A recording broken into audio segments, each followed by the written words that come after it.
எங்கே போகிறோங்க தெரியுமா? நாங்கள் வந்து கருத்தானூருக்கு போயிட்டுருக்குறோங்க.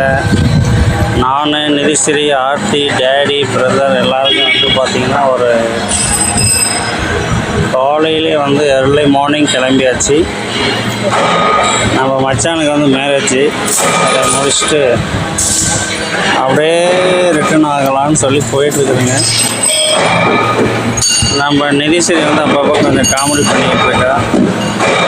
திடீர்னு ஹிந்தி பேசுகிறா, தெலுங்கு பேசுகிறா, மலையாளம் பேசுகிறா, கன்னடம் பேசுகிறா, மராத்தி, குஜராத்தி, வங்காளத்தி, அப்படி பல தீயை வந்து பேசிட்டு இருக்கிறா. காரில் போகிறதுனால ஒரே ஆட்டம் பாட்டம் கொண்டாட்டமாக இருக்குது. பைப்பிள்ளைக்கு போய் ரிட்டர்ன் ஆகிறதுக்குள்ளே பல்ட்டி எடுத்துன்னு டயரில் தூங்க போகிறான். அது வேணா உண்மை. கீழே உட்கார பண்ணுறா. ஏன்னா நான் வந்து கருஞ்சிரத்தை கன் மாதிரி நிற்க பண்ணுறா. பிரேக் போட்டால் தான் தெரியும் நான் கருஞ்சிருத்தியா இல்லை வெறுஞ்சிருத்தியான்னு. நான் என்னைக்கு உட்காந்து பழகிருக்கிறேன், நான் நின்று தான் போய் பழகிருக்கிறேன் அப்படின்றா. ஒரே ஒரு பிரேக் தான் அடித்தாங்க, அதுக்குள்ளே குப்பரை படுத்துட்டா.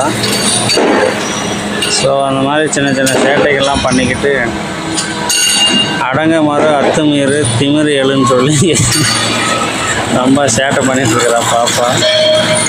திரும்ப எழுந்துன்னு கண்ணாடியில் எட்டி பார்க்குறா. ஸோ இந்த மாதிரி ஒரு சின்ன சின்ன காமெடிகளாக பண்ணிக்கிட்டு ஒரே குஜாலாக போயிட்டுக்கிறா நம்ம இன்னைக்கு. ஏம்மா நிதிஸ்ரீ, நிதி பற்றாக்குறையாகுது, கொஞ்சம் கொடுத்து உதவலாமே.